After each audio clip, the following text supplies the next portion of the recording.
প্রিয় দর্শক, আসসালামু আলাইকুম।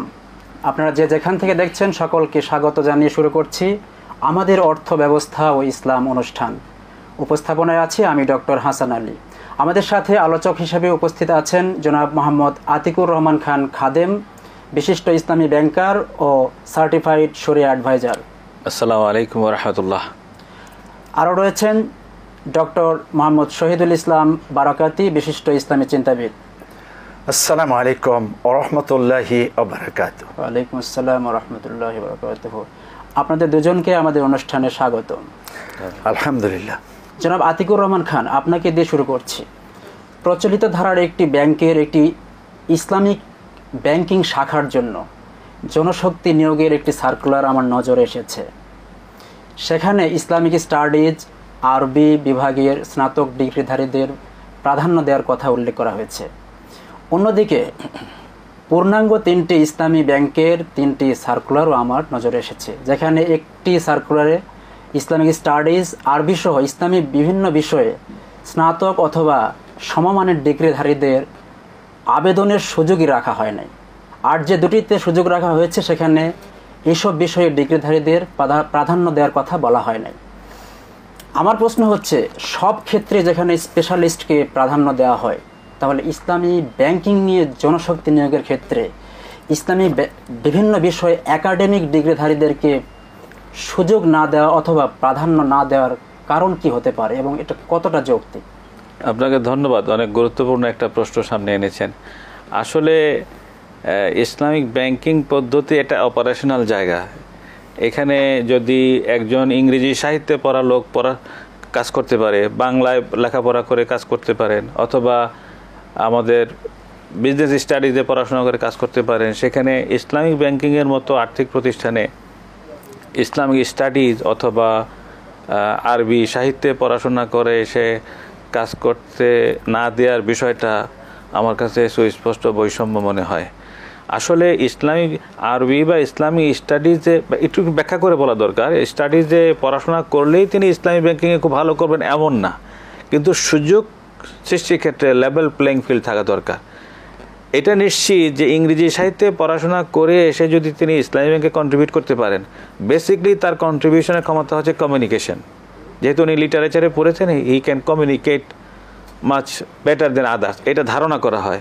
কিন্তু অ্যারাবিক অথবা ইসলামিক স্টাডিজে আরও যদি সাধারণভাবে বলি, মাদ্রাসা ব্যাকগ্রাউন্ড থেকে পড়ে এসে এটা শুধুমাত্র কিন্তু কমিউনিকেশনের বিষয় না, বিষয়টা হলো আন্ডারস্ট্যান্ডিংয়ের, উপলব্ধির বিষয়।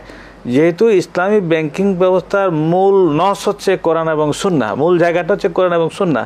যেই ডিসিপ্লিনে কোরআন এবং সুন্নাহ পড়ানো হয়, ধারণা করা হয়, এটা ইমপ্লাইড যে তারা ফিকাল মুআমালাতের বিষয়গুলো, শরিয়ার বিষয়গুলো, অন্য যে বিষয়গুলো আছে লেখাপড়া করে এসেছেন তাদের চেয়ে অধিকতর ভালো বুঝবেন। এর ব্যতিক্রম নাই আমি সেটা বলছি না।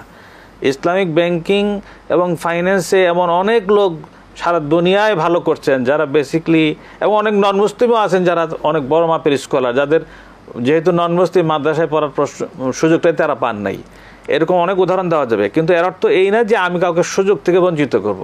আমার বক্তব্য স্পষ্ট যে আমাদের অ্যাক্সেস দেওয়ার ক্ষেত্রে, এন্ট্রি দেওয়ার ক্ষেত্রে লেভেল প্লেইং ফিল্ড থাকা দরকার, এটা জাস্টিসের রিকোয়ারমেন্ট। ডক্টর শহীদুল ইসলাম বারাকাতি, আপনার কাছে যে কোরআনে আল্লাহ তাআলা বলছেন যে তার বান্দাদের মধ্যে থেকে আলেমরাই কেবল আল্লাহকে ভয় করেন। তো যেহেতু ইসলামী ব্যাংকিং, এক্ষেত্রে যারা ইসলামী বিভিন্ন বিষয়ে ডিগ্রিধারী, তারা কি জেনারেল এডুকেশন যারা নেয় তাদের চাইতে ইসলামী ব্যাংকিংয়ের ক্ষেত্রে বেশি অবদান রাখতে পারবে কিনা? শুকরান, জাযাকুমুল্লাহ, থ্যাংক ইউ ভেরি মাচ। বলছেন যেটা আসলে এক শব্দে প্রথমে বলে নেই, এই যে সম্প্রতি বৈষম্য বিরোধী আন্দোলন হলো, এখানেই কিন্তু একটা সাম্যতার জন্য এত রক্তপাত, এত জীবন চলে গেল, এত আহত। তো এই অবস্থাতে আবার বৈষম্য, এটা ইসলামী ব্যাংকিংয়ের ক্ষেত্রে হোক অথবা আমাদের যে কোনো মাঠ পর্যায়ের কাজে হোক, টপ টু বটম বৈষম্য আমরা চাই না, এমনটি হতে পারে না। তাহলে এই রক্তের সাথে, জীবনগুলির সাথে গাদ্দারি করা হবে। যেভাবেই হোক না কেন সাম্য প্রতিষ্ঠিত করা এটা আমাদের কাজ। আল্লাহ রাব্বুল আলামিন তৌফিক এনায়েত করুন। এখন আপনি যেটা বলছেন, ইন্নামা ইয়াখশাল্লাহ মিন ইবাদিহিল উলামা, আলেমদের মধ্য থেকে যারা আল্লাহকে বেশি ভালোবাসেন, ভয় করেন, তারাই আল্লাহ রাব্বুল বান্দাদের আলামিন মধ্য থেকে। হ্যাঁ, যে বান্দাদের মধ্য থেকে যারা আল্লাহকে বেশি ভয় করেন, এই বান্দারাই মূলত আল্লাহ রাব্বুল আলামিনের মূল নীতি বাস্তবায়ন করতে সক্ষম হবেন।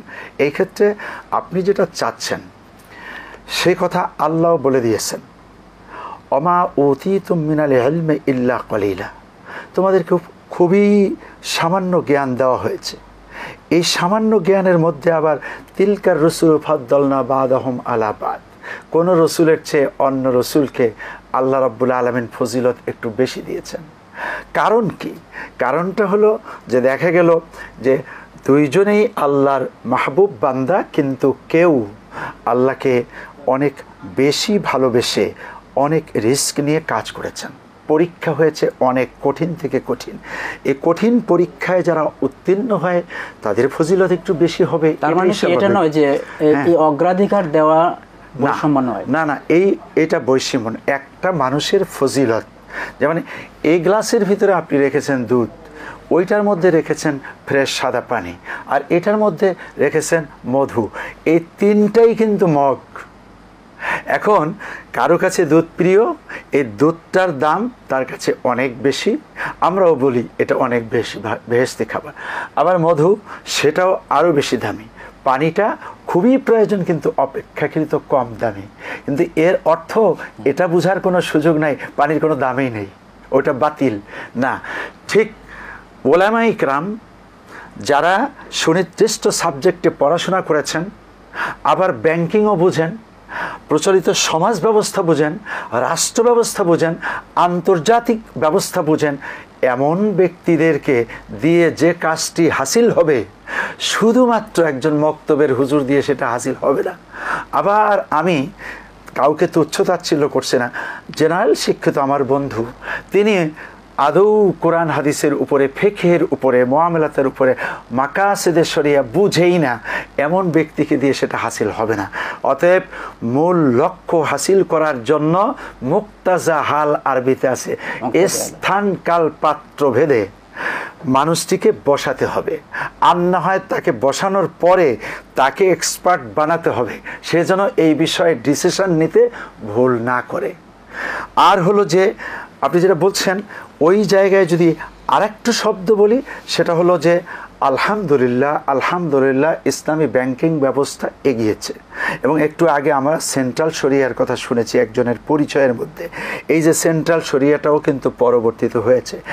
এখানে বসে আমি অনেক দফা বলছি যে আমাদের একটা রিসার্চ সেল হওয়া দরকার। আলহামদুলিল্লাহ সেটা খুবই পজিটিভলি নজরে আছে। আমাদের সেন্ট্রাল শরিয়ার একটা নিজস্ব ভবন থাকা দরকার, পজিটিভলি নজরে আছে। সেই যে 5 কাঠা জমি কিনা হয়েছে, এর মাঝ দিয়ে আমরা টুইন টাওয়ার আফতাবনগরের সরেজমিনে দেখে আসছি। কারণ কি? যে যত বেশি পড়াশোনা করবে, যত বেশি তথ্য উপাত্ত কালেক্ট করবে, নিজেদেরই একটা সেল থাকবে, রিসার্চ সেন্টার থাকবে, সেখান থেকে আমরা অনেক বেশি দক্ষ জনশক্তি তৈরি করে নিয়োগ দিতে সক্ষম হব। এই ক্ষেত্রে ভাইয়ের সাথে ওই কথাটা আমি যুক্ত করে দিলাম যে নিয়োগের ক্ষেত্রে একজন বুঝমান মানুষ আর একজন হলো অবুঝ মানুষ, দুইজন কোনোদিন সমান হতে পারে না।